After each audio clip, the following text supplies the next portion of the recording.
Halo anak-anak ibu, selamat pagi, salam sehat untuk kita semua. Bagaimana kabarnya hari ini nak? Ibu harap kabar anak-anak ibu semuanya dalam keadaan sehat dan tetap semangat dalam belajar.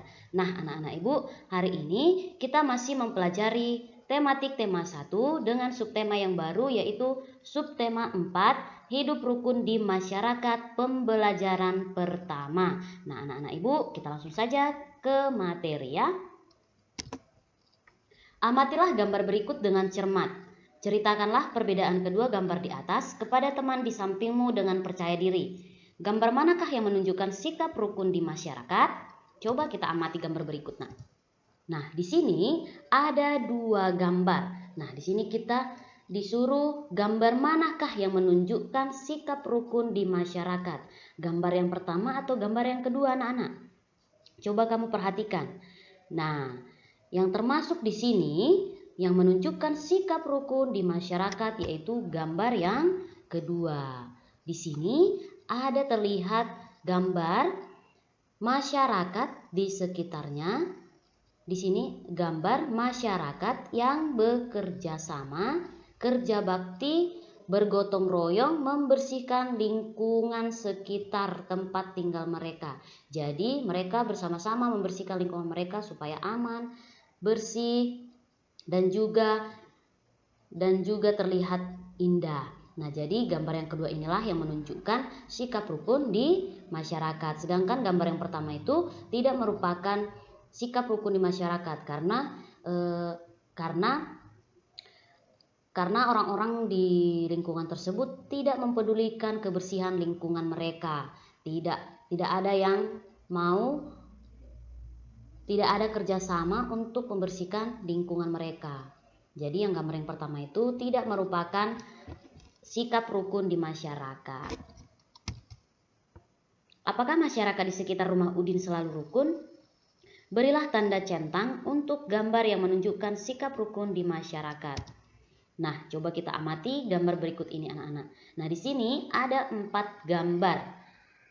Nah, yang manakah yang menunjukkan sikap rukun di masyarakat? Nah, di sini kita disuruh memberikan tanda centang untuk gambar yang menunjukkan sikap rukun di masyarakat.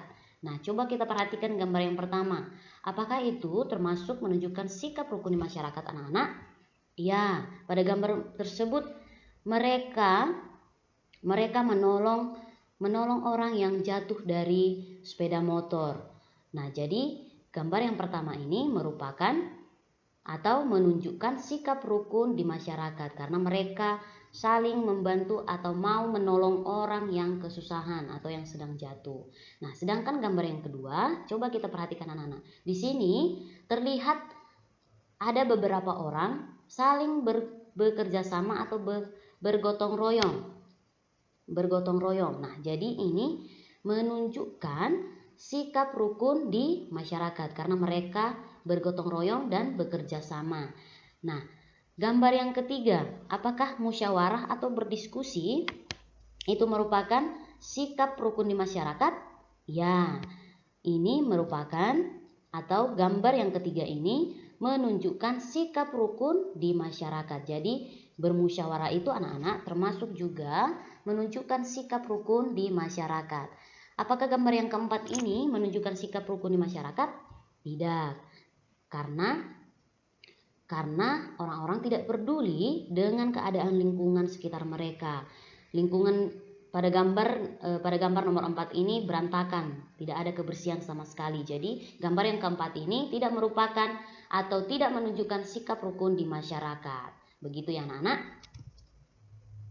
Nah, coba kamu dengarkan bacaan teks berikut ini. Nah, ibu akan membacakannya. Jadi anak-anak ibu juga di rumah bisa sambil membaca dalam hati di rumah, oke? Membuang sampah di tempat sampah. Udin selalu menjaga kebersihan. Sampah-sampah yang berserakan dibuang di tempat sampah. Sebaliknya, Badu tidak menjaga kebersihan rumah. Badu membuang sampah ke dalam got. Buang saja sampahmu ke dalam got dekat rumah, ajak Badu kepada Udin. Tidak mau nanti air got menjadi tergenang dan bau, jawab Udin. Badu menyadari bahwa perbuatannya tidak baik. Ia minta maaf kepada Udin Ia minta maaf kepada Udin. Badu juga berterima kasih kepada Udin karena sudah mengingatkan agar tidak membuang sampah sembarangan. Nah, anak-anak, pada bacaan tersebut, sikap manakah yang patut kita contoh? Sikap Udin atau sikap Badu? Nah, kalau ibu guru lebih memilih sikap Udin yang patut kita contoh karena sikap Udin adalah menjaga kebersihan lingkungan, atau di sini dia menjaga supaya air gotnya tidak tergenang dan bau jika kita membuang sampah sembarangan di air got, supaya juga nanti kalau misalnya bertumpuk sampah-sampah di air got juga menyebabkan kebanjiran pada saat hujan turun, pada saat musim hujan. Jadi kalau kita itu membuang sampah harus pada tempatnya, tidak boleh membuang sampah sembarangan. Jadi anak-anak ibu juga harus bisa meniru atau mencontoh sikap dari si Udin. Nah, begitu ya anak-anak. Dalam percakapan tadi, Udin menolak ajakan Badu untuk membuang sampah di got. Nah, kalimat yang Udin ucapkan adalah kalimat penolakan. Apa itu kalimat penolakan? Nah, pada bacaan tadi, anak-anak, Udin mengucapkan kalimat penolakan. Jadi apa ya yang dimaksud dengan kalimat penolakan? Nah, ibu guru akan menjelaskan apa yang dimaksud dengan kalimat penolakan. Kalimat penolakan adalah kalimat yang diucapkan untuk menolak sesuatu. Biasanya kalimat penolakan menggunakan kata tidak dan maaf. Jadi anak-anak, kalau misalnya kalimat penolakan itu biasanya menggunakan kata tidak dan maaf. Kalimat penolakan harus diucapkan dengan sopan. Jika menulis kalimat penolakan diakhiri dengan tanda titik.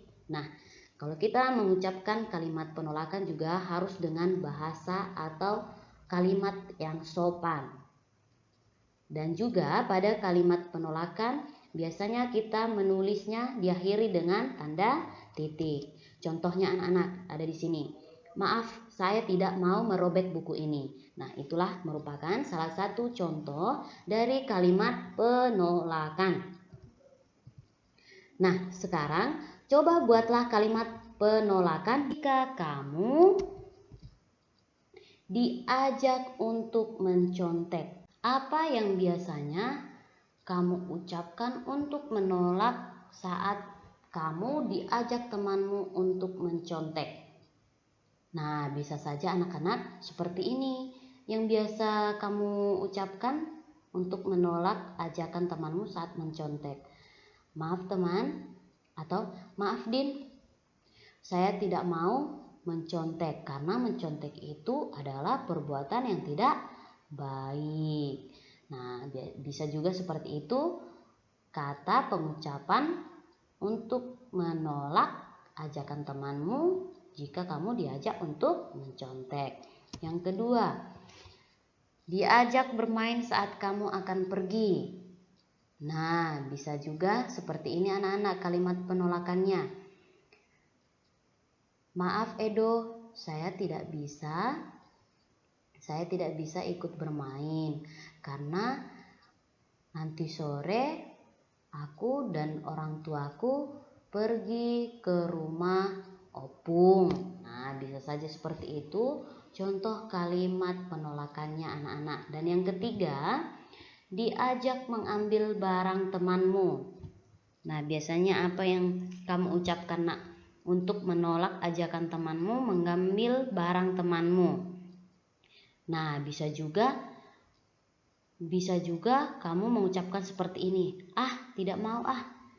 Karena kan mengambil barang teman itu perbuatan yang tidak baik. Dan juga mengambil barang teman itu kan sama juga dengan mencuri.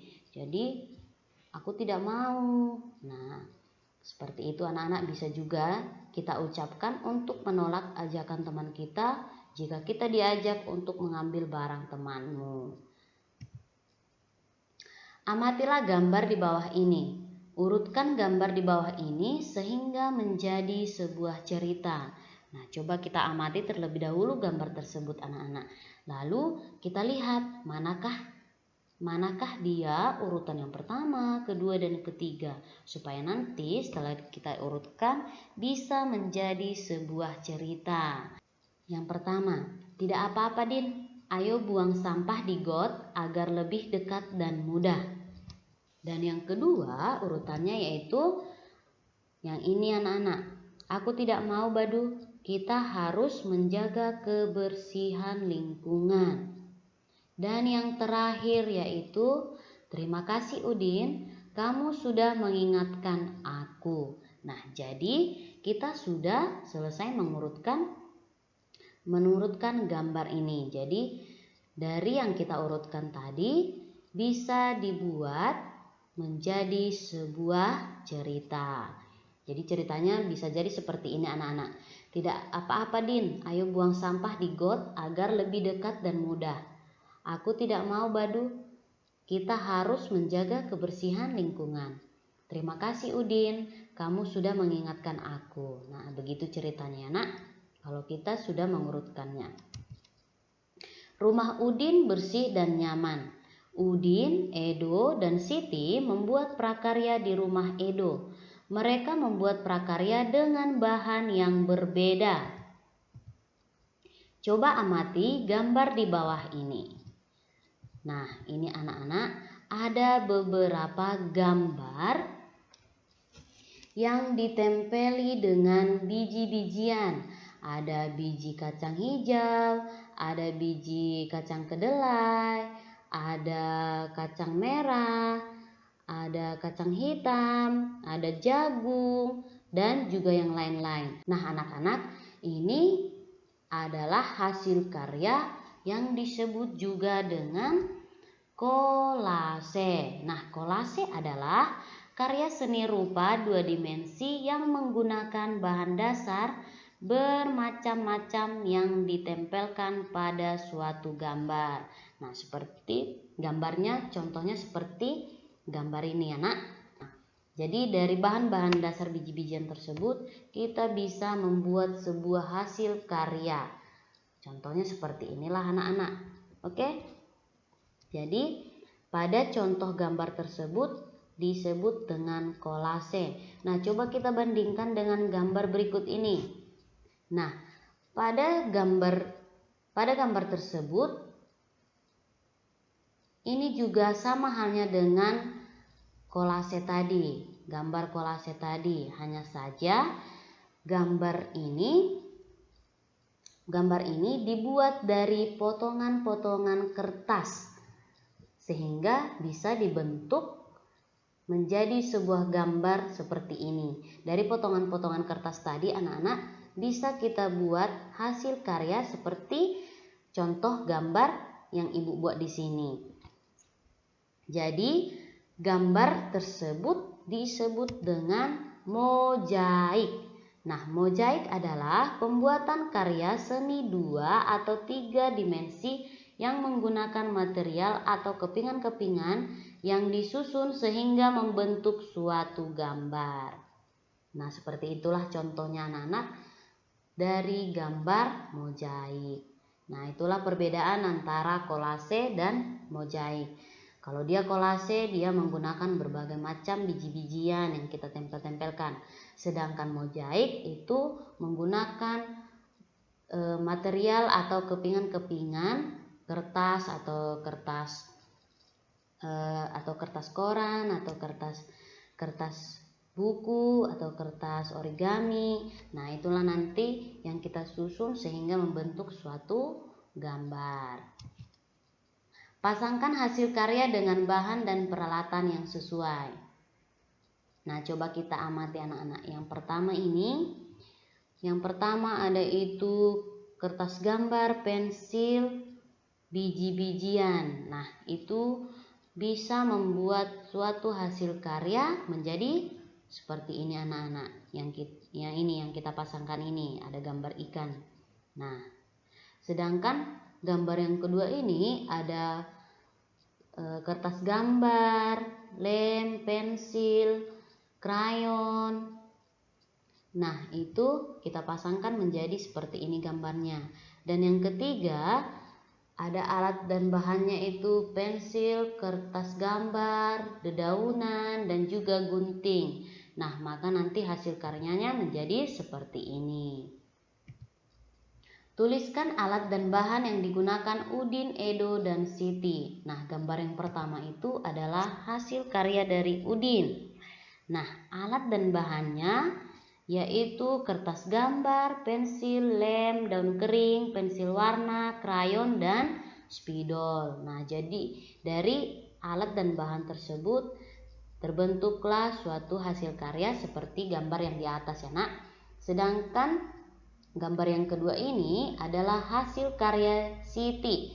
Alat dan bahannya yaitu kertas gambar, pensil, lem, pasir, kulit kerang, pensil warna, spidol, dan krayon. Jadi dari alat dan bahannya tadi terbentuklah gambar seperti yang di atas. Itulah hasil karya dari Siti. Sedangkan gambar yang ketiga adalah hasil karya dari si Edo. Alat dan bahannya yaitu kertas gambar, pensil, lem, biji-bijian. Baik itu biji kacang hijau, kacang merah, beras, kedelai, bisa juga jagung. Nah, jadi dari alat dan bahan tersebut terbentuklah suatu hasil karya seperti gambar yang di atas. Baiklah anak-anak, cukup sekian pembelajaran kita hari ini. Semoga dari apa yang Ibu jelaskan pada hari ini dapat anak-anak Ibu semuanya pahami dan mengerti. Apabila ada pembelajaran kita hari ini yang kurang dipahami atau kurang dimengerti, boleh ditanyakan Ibu atau boleh di chat Ibu atau di telepon Ibu melalui WA ya nak. Nah, sekarang tugasmu di rumah ada 4. Tulislah tugasmu ini di buku latihan tematikmu. Tulislah dengan rapi dan bersih dan menggunakan tulisan tegak bersambung. Biasakan tulis soal ya nak, baru jawaban. Jangan hanya jawabannya saja kamu tuliskan nanti di buku tugasmu, tapi tulis juga beserta soalnya. Nah, oke anak-anak, jawablah soal tersebut dengan jawaban yang benar dan telitilah membaca soal. Oke nak, cukup sekian pembelajaran kita hari ini. Tetap semangat anak-anak Ibu dan juga tetap jaga kesehatanmu. Oke, salam sehat untuk kita semuanya. Dadah.